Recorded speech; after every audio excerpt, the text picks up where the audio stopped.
Welcome to the first segment in priming.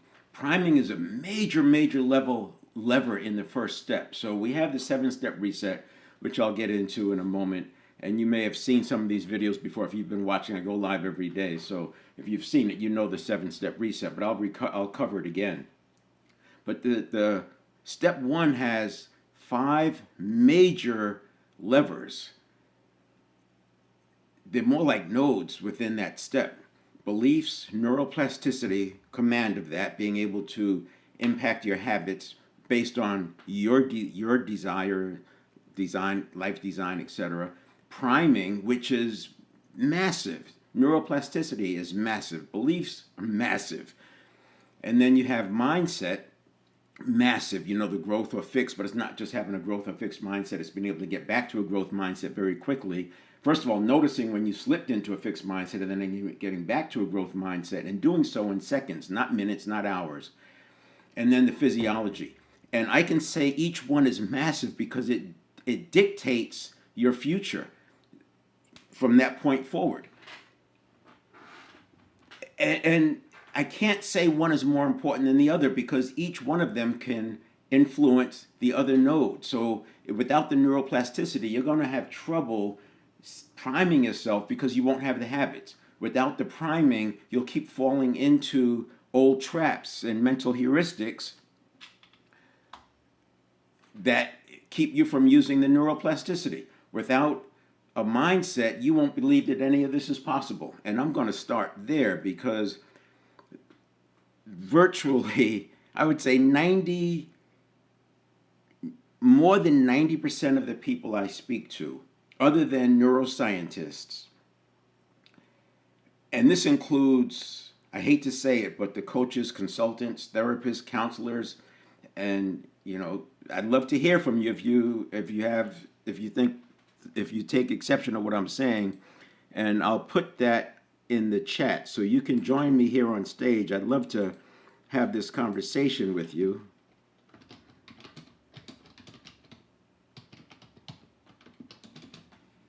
So you can do that right there. You can click that. I'll bring you on stage and we'll have a conversation because this is so important.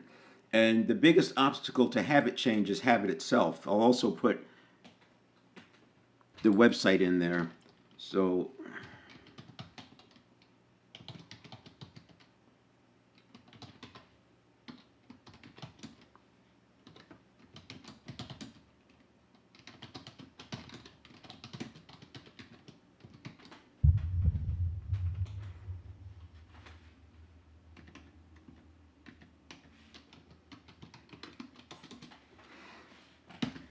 So in the chat, you have the URL so that you can join me on stage. It looks like it didn't show up. Let's see. Hold on a second. Let me try that again.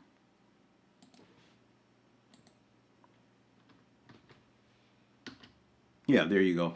The URL to join me on stage, and you have the URL for the landing page where I govern the live program. So 7stepreset.com/live, and that's where you see old or past versions. You see the next upcoming version. For example, I'll post there.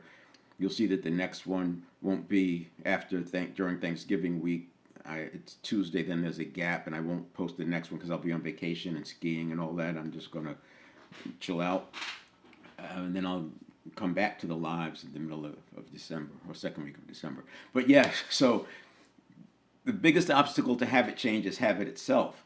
And without the mindset that you can do this, then all of this is going to fall on deaf ears. So what I was saying is that 90% of the people I talk to, and unfortunately includes all areas, it's probably more like 95%, think that it's not possible to change habits. Now, they don't walk around saying that, but you can tell in talking to people where their barrier is, where their hard stop is. And they can do all this stuff. And these are people who understand emotional intelligence. They understand the models that we're talking about. They understand neuroscience. But because their own experience is that habits don't change, you can't change the habits, And there's a lots of reasons why, which is why I have a 7-step, because you have to go through the 7 steps. And let me go there. What's really cool about the 7-step reset, which is why I have it the way it is that it's very fractal. So I'll spend a little bit of time today explaining priming. Today is all about priming, but I'm going to show how it's interrelated with neuroplasticity. And the 7-step reset is very fractal. So it applies to the microstimulus response cycles that are happening 1,000 times a day. It applies to the decisions, quote unquote. 95% of those decisions are obviously habitual because 95% of what we do is done by habit. But that's 33,000 times a day. And it applies to the 1-day shifts. When I talk about neuroplasticity, which I did the last 3 days, neuroplasticity, that changing habit at the macro level or at the mid level is the same 7-step reset and changing habits at the macro level. If I want to change my identity over a 90-day period, it's at that, it still applies. So it's very fractal. And what I'm doing with the 7-step reset is right now I'm talking about the self. This is first having governance over ourselves, the personal leadership, agency. We have to have that before you're going to lead others. Now, you can lead others without it, but there's going to be gaps. So I start with the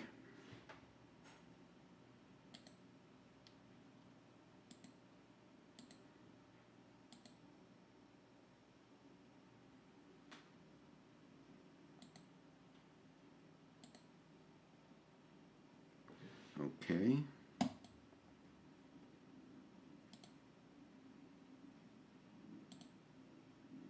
There you go. So I start with the 7 performance areas: mental, physical, spiritual, emotional. These are in our control. So I've run laps with the client around these 4 levers. And it's the first 3 are easy. People understand that. Yes, it's in my control. When I get to the middle one, emotional, there are many, many references a person will have where they were hijacked. They were emotionally hijacked. And as a result, they did not get to execute what they intended. And so you could do everything right in the mental, physical, spiritual. But if people can push your buttons and get a different kind of reaction from you because of the emotion, then we're still not in full agency when it comes to the right side. So the model is that we gain control, agency, personal leadership, in the first 4, sets the identity. And then we can go for the relationship, professional, and financial. So I say that's the quest, the goal, the purpose, the vision, whatever it is. We want to start here, not here. Too many times people start here, right? The vision, they know how much money they want to make, and then they kind of back into it, and it breaks down. When you start over here and you get the identity right, this unfolds naturally. And especially now in the time when things are changing so quickly, and you want to be able to maintain a principle-based approach, because if you stay with principles, the world conforms around you, because the world is always going to come back to the principles. And by basing your decision making on principles, which is what I talk about for the right side, you're not going to be long out of sync before the world conforms back to you. So that's the 7 performance areas. And the reason I came up with the 7-step reset is because in order to make the change here, especially initially in the beginning when, habit is, like I said, the biggest obstacle to habit change is habit itself. In that beginning part, it's sometimes very difficult because you're asking a person to change a habit, but habit is in control of them. So then the next one is, let me do this one first. The 33,000 times a day, this stimulus, pre-stimulus, conditioned reaction, response cycle is happening. If you look up, just Google, and you could Google everything I'm saying because I want to use layman terms and I want to do it in a practical way. No woo-woo, no obscure neuroscience terms. I bring up the reticular activating system and I do talk about the neurons, but we don't get into much deeper than that. But if you look up how many decisions does a person make in a day, you'll see 33,000 decisions per day. Well, we know that 95% of what we do is done by habit. So that's more like, okay, maybe 31,500 of them are actually stimulus response cycles. And so this is happening all day long. So to change a person's point of view at any point in time during the day, they are already primed. They are already set to have a certain reaction. They are already biased. And this makes it hard. This is what leads to people saying habits, you can't change habits. The reason why people are saying they can't change habits, in my opinion, is that they're putting their effort from here. Notice I'm putting a line right in the middle of that. They're putting the effort from the middle of the conditioned reaction on. They're ignoring the importance of this. Now, some people get it, right? They start talking about, they do the meditation, they do things to get to the present moment. But even with those people, they sometimes struggle with getting the habits in place that they want. There's a lot of automaticity that happens here, and you have to understand the nature of it in order to get through the automaticity. Now, what I'm doing is that seventh step is very fractal because it works at the micro level. So at the micro level, there's about 100,000 plus stimulus response cycles a day. If you roll up to that, to the 33,000 decisions, that's about one every other second, given that we're awake about 65,000 seconds a day. But if you go back to my neuroplasticity yesterday and the 2 days before, it applies there as well. You're still working on changing habits. And if I'm changing habits that unfold over a year, it's still there's still a pre-stimulus, there's still a conditioned reaction step. And actually, it's really a whole lot of them, right? It's many, many, many of these conditioned reaction steps. And then our response. So here's what the 7th step looks like.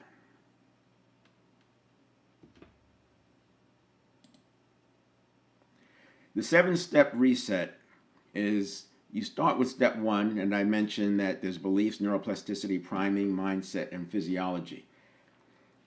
Step 2 is sort of a dashboard, but this is a very important step because if you do any audio or recording, they have these audio interfaces or these audio tools that will be listening, and video too. So when you click record, it picks up the previous 2 seconds and includes that. So it's like always listening, which is pretty cool. You hit record, and that way you don't get clipped. You're not coming into the person mid-sentence because it already has the prior to. That's really step 2. Step 2 is the listening because it knows, because there's another stimulus coming. If we're awake 65,000 seconds a day, we make 33,000 decisions a day. That's a new stimulus response cycle every other second. Another one is coming. And so the step 2 is sort of the listening, but it's looking at what's my state? What's my mental state, my physical state, my emotional state? What does my physiology say? What is my self-image? And you can gauge your self-image if you want to look at sort of a real dashboard. You can look at your self-talk. If your self-talk is degrading and reminding you of your mistakes, etc., and I'll talk about how you get from there back to where you want to be, powerful present moment. But if you know your state is, your self-image is lower than where it needs to be, it's worth it to get out, take a walk, maybe do some box breathing. If you don't have the time for a walk, you want to change something. There's other things you can do, which we'll talk about. Essentially, what it comes down to is like 1-minute moments, where the same thing that happens with meditation, where you put space between the conscious and the network of neurons, aka subconscious chatter. The 1-minute moments put space, and that space with some other tools allows you to get back to the powerful present moment quickly. You don't have to wait for hours. And the example would be if something happens and a person gets triggered. For some people, it might be if they speed a lot, police car lights light up, and they get this rush, or maybe they see a police car on the side, they get this rush of cortisol preparing for the adrenaline, and then that if it's intense enough, if they're going fast enough and the police car looks like it's going to come out, that turns into a neurobiological event. It's fight or flight. And the system is not structured. It's not a mind. The subconscious is not a mind at all. It's a network of neurons. So it's flooding the system with the adrenaline ready to fight a tiger. And this is why some traffic stops go bad. But you get the point. So that's step two. We'll get into that. I'll be into step two next week, perhaps, or when I get back from vacation, and we'll unpack that. But step two is really important. And I'll talk about priming today, but step two is really the priming for this whole thing.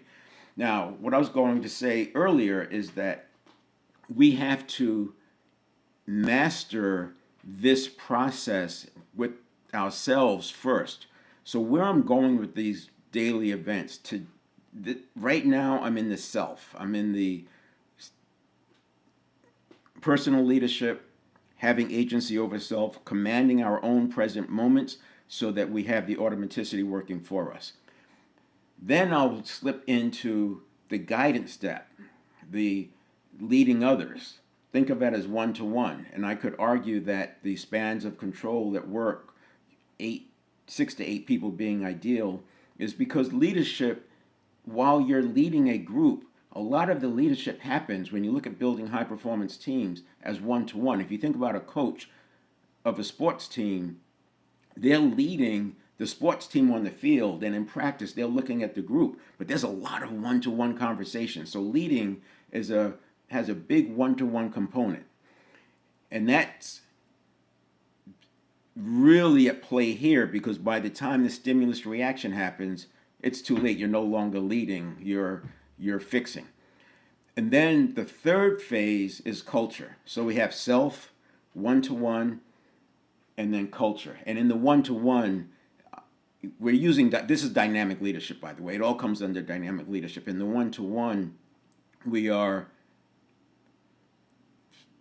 giving guidance, but this is where we're moving across this continuum between command and control and servant leadership. We're creating the environment, we're leaning into intrinsic motivation, and we're doing this, and it's like I said, it's like a one-to-one, but that's all happening here in these first two steps. By the time the conditioned reaction hits for your people, it's too late. You're just fixing. And then the third phase is culture. So culture is a roll-up of the habits at the individual level. So if I take all the people in the organization and I roll them up and I look at that collectively, that's going to be the culture. And so even culture goes through this 7-step. It's going to be a lot longer than today. We're talking about 1 second. If you're talking about culture, you're talking about a lot more than a second. You're talking years perhaps to change culture, but it goes through this same process, and it makes sense to understand this. The conditioned reaction is the one thing that sticks out, because this is happening at the network of neurons level. And the network of neurons, aka subconscious, and it's not a mind, but people still call it the subconscious, and they will be, because textbooks have been calling it a subconscious mind for the last few hundred years. And it wasn't until more recently, when the brain scanning tools became available that help scientists see what's actually going on in the brain, and they recognize it's not a subconscious, it's not a mind, it's actually a network of neurons. So that's the basis of this, and it helps to understand that. So when you look at all of this through that lens, you can see that habit change is possible. In fact, it's very accessible if you do it the way the system was designed. And there's clues for that, but I'm getting ahead of myself. So this is where I'm going to spend some time on the priming conversation, because a lot of it happens here. But before I do, so when we look at priming,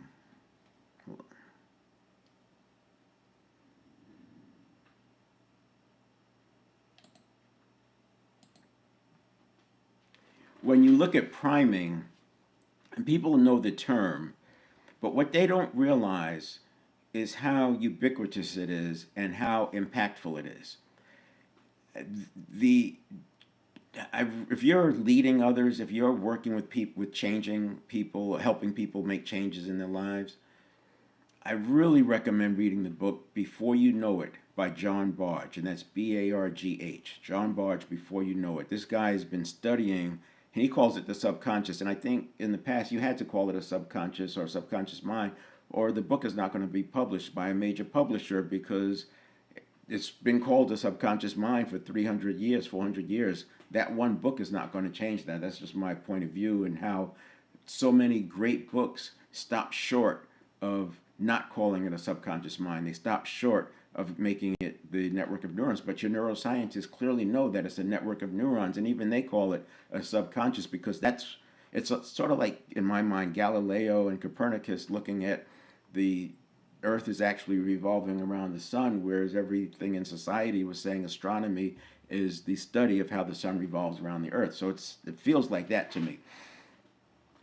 Now, priming, there are a few examples that make you go, wait a minute, this is big.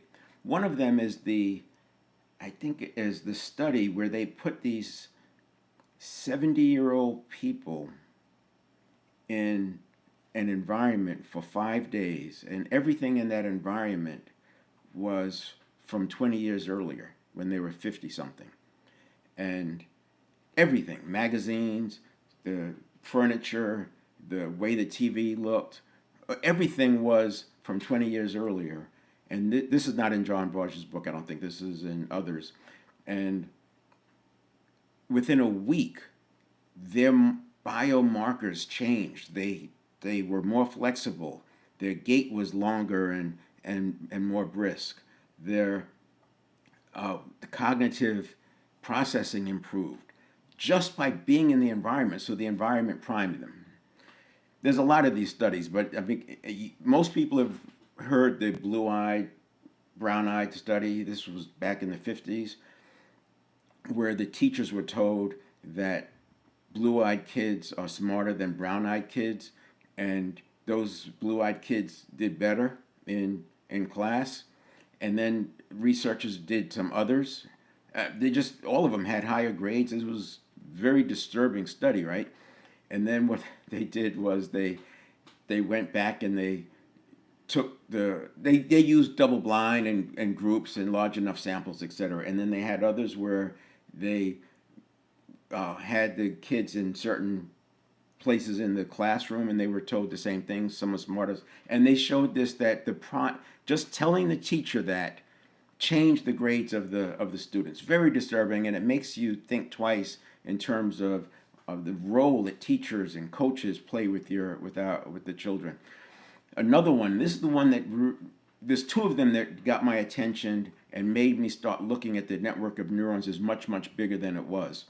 The first one was the Asian American girl study. So you probably have seen the research that has said that people who are primed with their ethnicity sometimes do worse on standardized testing, and then others who are primed on their gender do better or worse. So these researchers got creative and said, this is interesting. What happens if we combine them? So, for example, they used a math test, and in the math test, because in math, it's assumed that men are better at boys. This is teenagers. They were like, I think, 14 years old. That boys are better at math than girls. That was a narrative that was out there at the time, and still is, I think, at least in the U.S. And then there's another narrative that Asians are better at math than non-Asians. And don't come at me. I'm just paraphrasing what the study said. John Borges, and this is in John Borges' book, Before You Know It. So then they said, well, what happens if they validated it, right? One and then the other, and it showed what they expected. The scores were better when they were primed for the gender or the ethnicity, depending on who was, thought to be good at math. And then they said, what happens if we combine them? So they put them both on there. And what was interesting is whichever one they put first is the one that dominated. So for the Asian American girls, they thought that this would break the system, right? What's going to happen? Because these Asian American girls, they're girls, so they're thought to be less at math than the boys, but they're Asian, so they're thought to be better at math than Americans. And what they found was that it depended on which one they put first. So when they put gender first, their math scores went down. When they put ethnicity first, their math scores went up. Fascinating. And that that was like, whoa, because at the time I was studying cognitive biases and how these impact our personal development efforts and how they impact leading others. And when I read that, it kind of changed things because I recognized intuitively, but it turns out it's true, that I thought priming was more important than cognitive biases. And it's not that it's more important, it's that it's coming before. And that's why I went through that part of the conversation where I was saying that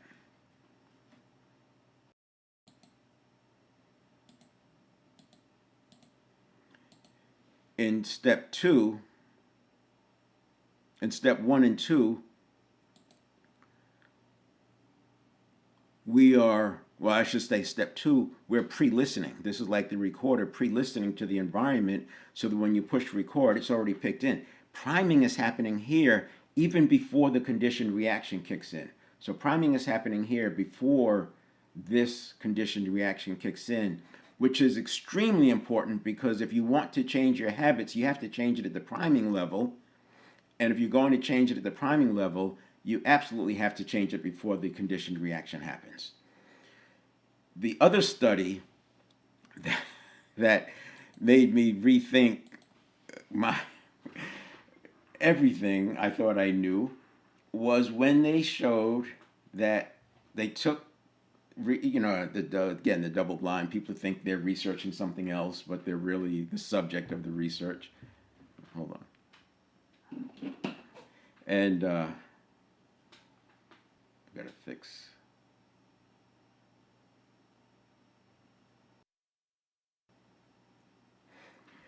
They had these subjects walking around doing grading and things like that, and they were looking at whatever and having interactions.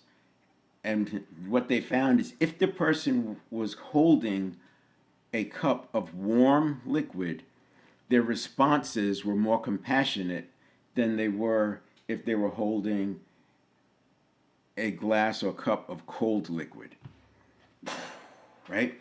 And and actually, if they were holding warm liquid, they were more compassionate than if they weren't holding anything. And if they were holding a cup of cold liquid, they were less compassionate than if they were not holding anything.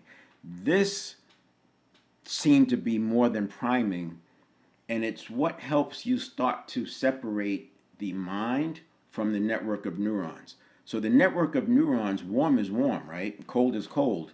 And that was priming the system. And because what's happening in step two is the pre-listening, you're already priming the person to have a more compassionate response. So when the stimulus happens, their response is more compassionate. Don't take my word for it, please. Take a look at the book, listen through it. I think it's a fascinating read for leaders. Every leader should know about what's going on with priming because it's where we live. And the higher are the more people that report to you, the more you have to be thinking step one, which is where I am, beliefs, neuroplasticity, priming, mindset, and physiology. And even the words that we use prime people. So the third study, I think, that puts a pin in this thing that it's not a mind, is when they had people reviewing resumes, again, researchers not realizing they were the subjects, and some of them were carrying a heavy clipboard and others were carrying a light clipboard. The ones that were carrying a heavy clipboard rated the people on those resumes as having more depth, having more weight, having more substance. The ones with the light clipboard rated the same kind of resumes. They do studies, they have to have a large enough sample so they weed out all the coincidental stuff, right? They were weighted as less substantive. I'm smiling because it's taking me back to when I was looking at it, and I kept like, whoa, this changes things. And at the time I was talking about cognitive biases, And I had to rethink that whole thing. So what I know now is that priming happens before. Priming is not bigger than cognitive biases, but it's pre. And if you think about the subconscious processing 11 million bits per second, the network of neurons, and it can do that because it's energy that's flowing through those neurons. And by the way, thought is energy also at its most base level. But the conscious mind processes at 50 bits per second, whereas the network of neurons processes at 11 million bits per second because it's energy flowing through there. So when you have the conditioned reaction happen, that's why I said it's too late. There's already, in a quarter of a second, there's already potentially 2 million bits of information processed, and the conscious mind is not even engaged yet because the conscious mind has a reaction time of a half second, whereas the subconscious has a reaction time of about a quarter of a second. And this changes. I mean, you could get it down to 150 milliseconds with training. That's what athletes live. And it can go higher if you're distracted. This is why they say a person talking on a cell phone, even if it's hands-free, they sometimes have the same reaction time of a person who's alcohol impaired. And that's because they're preoccupied with something else, and so it takes longer for their reaction time to happen because the network is preoccupied, is focused on something else. Now, priming, I'm going to talk more about priming in step 2 because it's big there. I'm also going to talk about priming in a larger way. So yesterday I spent, on step 1, I spent 3 days just talking about neuroplasticity because this is very important to the self. When I get into the one-to-one and leading others and guidance, priming is much more important. So is step 1, but priming is very important because every moment the leader is creating an environment, whether we're talking about the 33,000 decisions a day or the big shifts that are happening over a year's time, a leader is always setting that environment. That's why you have to look at it very as a fractal system. Now, I don't want to get into too much of the prior discussions because I can go down the rabbit holes. But what I want to do is look at this one because this encapsulates a lot of it. So I have been talking about the comfort zone, and you can go back and look at the prior videos. They're on that website, 7stepreset.com/live. Persons in their comfort zone, and I am talking about anxiety in this series, I know, but I go off into the transformation, and they both are very, very similar because it's both a process of neurons firing and wiring together in such a way and creating emotion or creating outcomes. And there's a lot of similarities and factors, but in anxiety, of course, we drop down, and then to get back up, it's similar to how it is to break out of the comfort zone and go back up. Whereas when we're breaking out of the comfort zone, we're having resistance that's coming from our I don't want power and our survival, the survival mechanisms. That's all conditioning. It's like, don't do it, it's dangerous, it's unfamiliar. That's all pushing us down. Our stories, our beliefs, that's all pushing us down. But once we get above it, the arrows flip because the same survival mechanism that was trying to keep us from crossing that barrier are now helping us survive because they don't want us to die. It's the same thing. It's let's keep you alive and let's make sure you survive. But it's happening in 11 million bits per second, which is why it feels like you can't beat the habits, but you can. And then this symbolizes the breaking out of the comfort zone, and not just breaking out, but having that trajectory that goes up here. And I talk about principles, and I use the term near principles because up here there's a lot of VUCA, volatility, uncertainty, and ambiguity. There's a lot of that up here, and we don't want to be dealing with that. We don't want that to come into play. Whether it's opportunities and threats, we're not going to deal with that. And the way to not deal with it is by near principles. Why is this important? Because here you have your habits. You have the 0 to 7 conditioning, the teenage and especially the 19 to 27 forming of the model of the world is the prefrontal cortex fully formed. So that's all locked in with conditioning, and this is why it's so hard to break out of these comfort zones, these corridors, and everything is keeping you there, and breaking out requires energy to break through the beliefs, the stories, the habits, the thought patterns, the environment, the anchors, etc. But once you break through, now you have a new problem. It's very unfamiliar. You're in the field of infinite possibilities, and that in and of itself can create some stress. And this is why on my 7-step reset,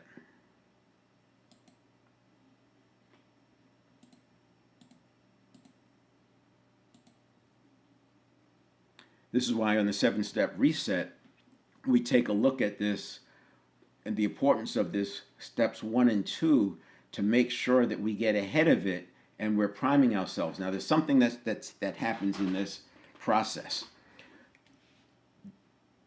We already said that there's 33,000 decisions or daily stimulus response cycles. When you do this work and you are priming in such a way that it changes what happens in your conditioned reaction. So there's 2 big levers. One is we're going to shift from a fear bias or threat bias of the conditioned reaction to a neutral bias of the conditioned reaction. So what does that mean? If you go back 10,000 years, as the human is in a hunter-gatherer environment, and some things say the brain is 200 to 300,000 years old, you can see why in a hunter-gatherer environment we were biased towards making sure that we were safe and that we were looking for the tiger on the Serengeti, proverbially speaking. So, but then when you take that same framing, and by the way, if you take 10,000 years of the human existence, and it's more than that, but 10,000 years of human existence, 9,500 of those was as a hunter-gatherer. So from an evolutionary standpoint, what we've experienced as humans in the last 500 years, and remember, cars were not really used as a mode of transportation until like 125, 150 years ago, and certainly computers and technology, there weren't even computers in the homes 50 years ago, and the computers that were in existence were huge to do what the phone in your pocket does. What we grew up with from 0 to 7, or what was conditioned, is very different than what we have now. So that's why I call it a reset, because we have to reset it. So step 1 is or part of that is we take the fear bias out of it. The second thing that we do is we condition in the pause. Now, that pause between conditioned reaction and response is there for a few reasons. One, we don't want the response to equal the reaction. By definition, those reactions are typically survival reactions because the subconscious or the network of neurons wants to survive. So if it's a survival reaction, it's coming with that kind of life or death energy. And it's easy for the response to equal the reaction, again, because the network of neurons is processing at 11 million bits per second, whereas the conscious mind processes at 50 bits per second. So it's outgunned. And if it's a big threat, this is where you get the videos of the people getting triggered, and it just scales up, and you're like, how could they be saying that? That's so irrational. It makes no sense. Well, it makes sense from the network of neurons, because when they're being triggered, it's not that different from a phobia. And if a person watches a person who's afraid of spiders or snakes interacting with a fake spider or snake, it's not rational, but they're still going through the things. The palms are sweaty, right? And that is what's going on with triggering. So we have to have that pause, and we condition in the pause. And the second thing we do is condition in a check-in. So the response is the response, but it's not the external response yet. It's the internal response. The reaction is internal, the response is internal, and while it's still internal, before I let it become action, which is step 6, I do a check-in and say, am I being emotionally triggered? And if so, then what we need to do is step 5, which is emotional modulation, letting the emotion flow through. It takes 0 to 90 seconds for that to happen. If you don't let the emotion flow through, energy and motion, then it turns into a biological event. It gets lodged in the network of neurons, and it's now part of the associations. And so when we're getting triggered in here, we're pulling in emotions from the past. So there is a process in this transformation work. And if you're working on agent anxiety, by the way, none of this is mental health. It's just the process that we're going to use to deal with the daily VUCA. But you can process out many of those past emotions, so they're not that razor edge kind of like triggering thing, right? I was talking about buttons. If you have buttons that people are pushing, it's worthwhile to go through and modulate each of those emotions one by one. Just keep modulating through it, because you neutralize it. Once you process it, it lets it move through. You don't want them lodged in your network of neurons. The emotion is a signal. It's there to tell you something.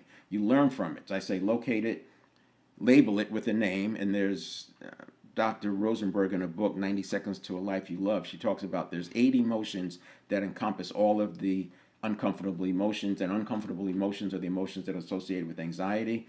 And those 8 are sadness, shame, vulnerability, embarrassment, frustration, anger, helplessness, and disappointment. So if you just think about those 8, what we're going to do about that particular feeling is different. It's different if it's anger versus helplessness. It's different if it's embarrassment versus disappointment. It's different if it's helplessness versus frustration. Maybe those are more similar, but let's say helplessness versus shame. Those are all different. You're going to have a different action, a different response.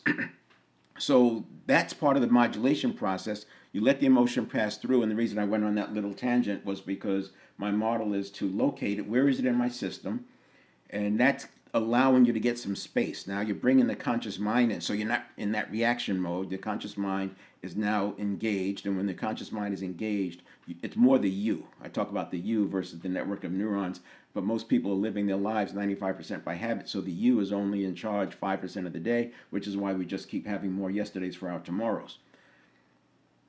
And that you, when you are asking where is it, that's engaged. The you, the conscious mind, is engaged, and then you label it. And the reason you label it is because now you can do something about it. When it's just anxiety, which is what these 8 roll up to, and she goes on and talks about how that anxiety leads to anxiety spirals, and it leads to people not wanting to take action because they've had anxiety spirals before, and they're afraid of them, and they avoid them, so they don't take chances, they don't accept promotions, etc., etc. And then by labeling it, you can do something about it, and then you learn from it. So it's LLL, locate it, label it, learn from it, because it is a signal. And then you can take your action, do it, delay it, discard it, or delegate it or discard it. And then steps Devin is coming back to, and that was the point I was making on this slide.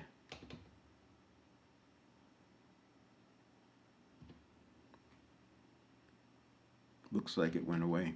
I must have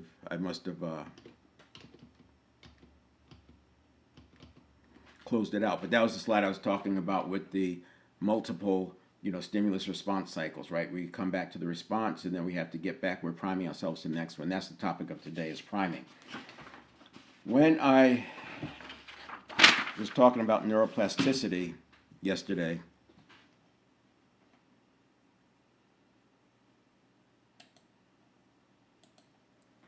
I drew this diagram of what happens. I already mentioned that the conscious mind has a reaction time of a half second. So this line over here is a half second. The network of neurons has a reaction time of a quarter of a second. That's your 250 milliseconds. So the stimulus is sort of like in the 250 milliseconds, and the reaction is in the 250 milliseconds. So this would be when the stimulus hits.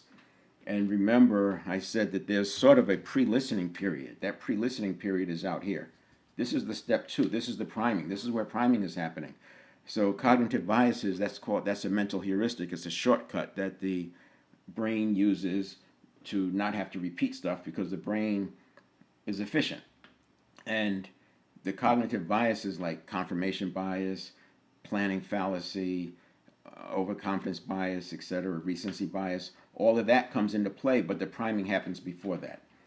And then once the subconscious reaction or the network of neurons, that quarter of a second goes away, you have, as I said, positivity. This is a 6-week process to train. You can do this on your own, 3 times a day, 3 repetitions per set. So you have 3 sets per day, 3 repetitions per set. The whole set takes 90 seconds, because what you're going to do is let negative things come up, And as they come up, you're going to immediately look for the greater positive context. I use the example, if you get a flat tire, that's a negative feeling. You're late for a meeting, and it goes on and on and on. But as soon as it comes up, as soon as the flat comes up and you feel that emotion, you flip to what's the greater positive context. The greater positive context is I have a car, right? The flat couldn't exist if you didn't have a car. But this is not knowledge. This is training. The same way you would train a dog to sit, you have to repeat it over and over and over. So 3 times a day, 3 reps, you're going to do that. But each time you do it with a different negative feeling. And so this is also a way of processing your emotions. It's not the way to process emotions, but it's going to help. And you do that 3 times a day. I did it with meals, and so I would remember. And another example, you get yelled at by something happens. You have a bad thing happen at work, right? Some meeting didn't go right. But the greater positive context is you have a job. And this is not about PMA. It's not about reframing. It's training the subconscious to immediately look for, is there a greater positive context to this thing, yes or no? If yes, it goes on and looks for other things. This stops it from looking for the negative or looking for the threat by doing this positivity. It takes about 6 weeks. You'll see results in 1 week. But the reason I have people go for 6 weeks is because I need to get deeper into it, because we don't want to have buttons and with bright signs on them. Push here if you want to be entertained, right? We don't want that. Then the next part of it is the associations and then the handoff. What we're talking about today is priming is actually happening in here. So without this conversation, and if you take all the literature that you've read, it would be very easy to believe that this reaction time was just a lag. It was simply a lag. But there's something going on in here. If you ever watch those videos of cats, when you put a cucumber there and they see the cucumber and they jump, or a snake, they jump, cats have a reaction time of about 50 to 80 milliseconds. So theirs is like 1/3 of ours. This is the big point to get here. This priming already started before the stimulus shows up. It's already there. So by the time the stimulus shows up, we're already set. This is why the positivity exercise is so important, because the positivity exercise actually is coming into play here. This is why when clients do this work, they experience less need for emotional modulation, less triggering. I will tell you that I am not seeing 33,000 stimulus response cycles a day. I am not seeing, they tell us there's like almost 10,000 we're exposed to 10,000 ad headlines a day. I don't see them.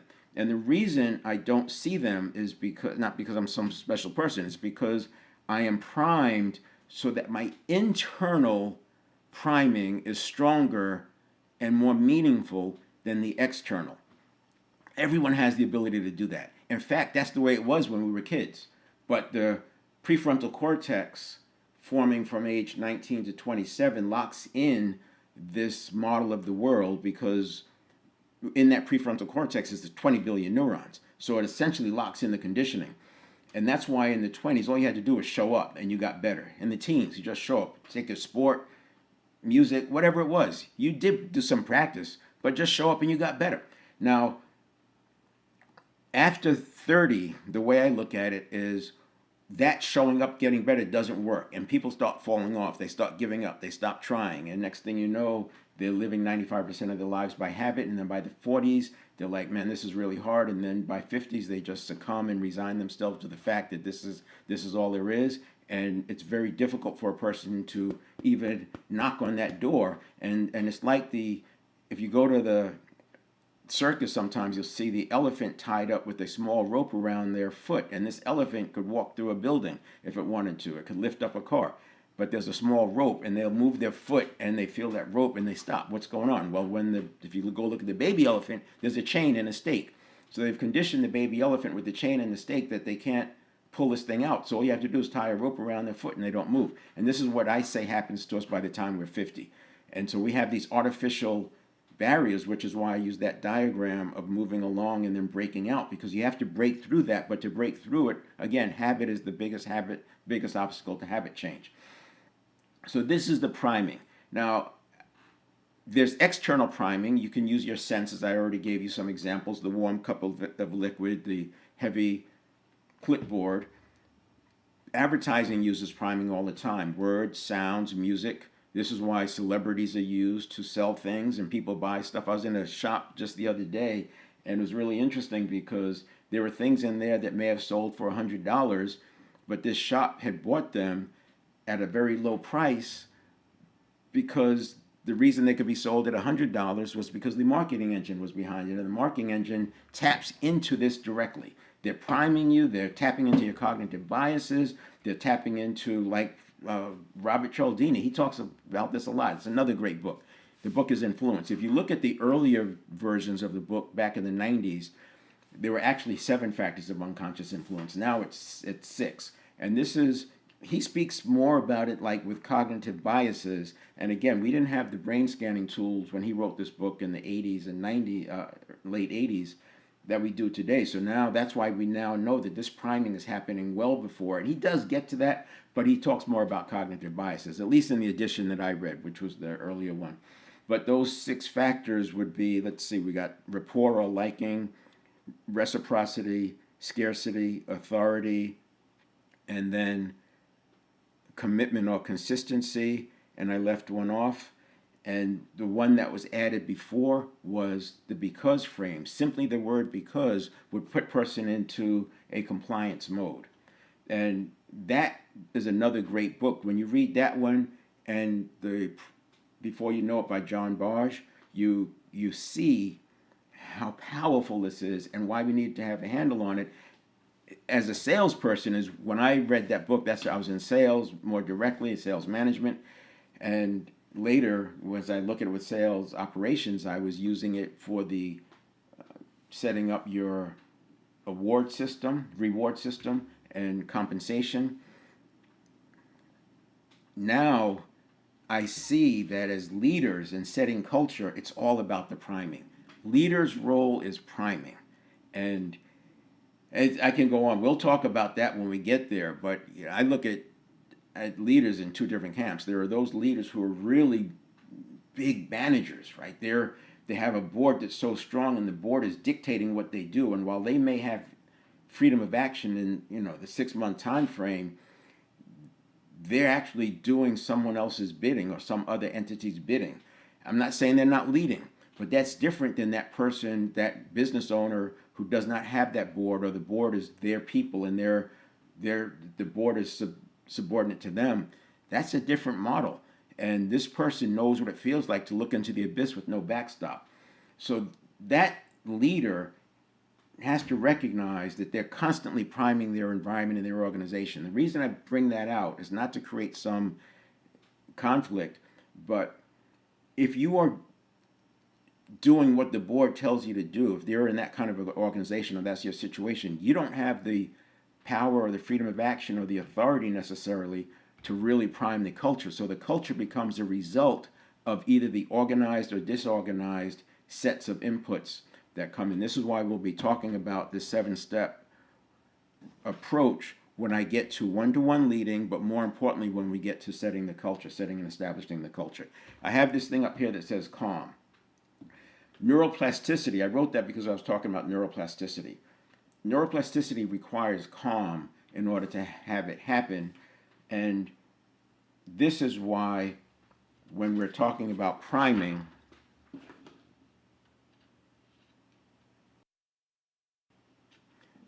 we want to be thinking about the fact that this stimulus, that this conditioned reaction is happening in 250 milliseconds with a pre-part, and it's processing about, or at least the potential, 2 million bits. And that's using 11 million bits per second, and we're only taking a quarter of a second. making changes in here is very difficult. What we want to do is focus on here. And this leads me to, if you have pre-stimulus,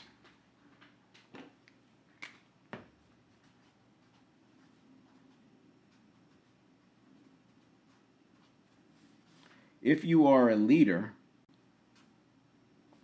your steps 1 and 2 are this big, and steps 3 we can't control, right? 3 is stimulus. We don't know what stimulus is going to happen. But steps 1 and 2 are huge, and then steps 4 to 7, that's a small set.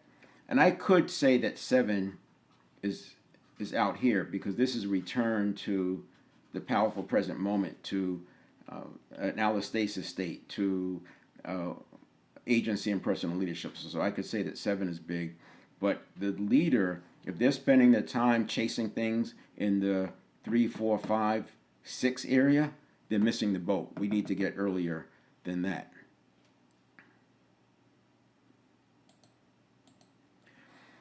I could go much deeper in priming. It's such a rich topic, and what's nice about this work is you can just Google priming, go down your own rabbit hole if this fascinates you. But as a leader, and I'll get into it in my next phase. That won't be happening probably until January when I start talking about the 7-step in the context of leadership, which is the guidance part. But it's not just guidance; it's the command and control, right? The holding accountable, as well as the coaching for the best version of themselves. Very much like a sports team does. The sports team, that coach is moving between command and control and servant leadership all the time, and there's a definite accountability set and consequences for accountability. It's called sitting on the bench or being kicked off the team, and there's also reward when things go well.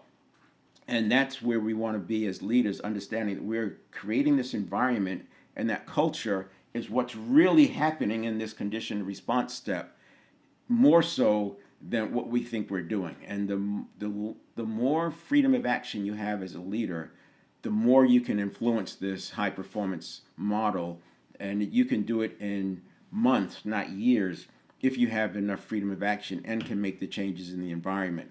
And the reason why the environment changes faster is because either people adjust and adopt, or they move into other positions or into other opportunities. And so that helps the thing move. And you're also conditioning. Remember, we're constantly conditioning. It's very fractal. So the same way this model I used happens at the micro level, it happens at the upper levels. So I'm going to wrap it up there.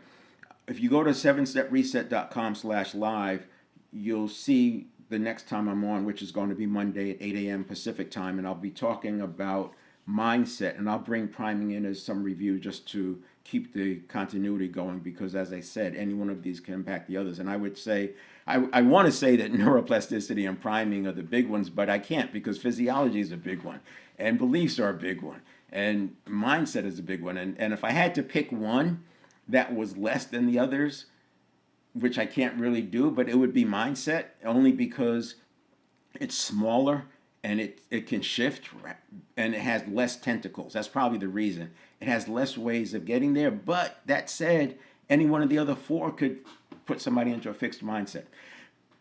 If you have any questions, comments, you want to join me on the stage on Monday, there's the link. That link is always going to work. I got Restream to keep it the same. So you can just always use that link, join me on stage, and if I see people wanting to join, I'll pause what I'm talking about, because real examples make this land much faster and much more effectively than me just talking about it. So I love having examples, because everybody has a different weak link or different break in the chain that makes this hard to grasp, and having real conversations about it opens that up. That's it. I'll see you on Monday.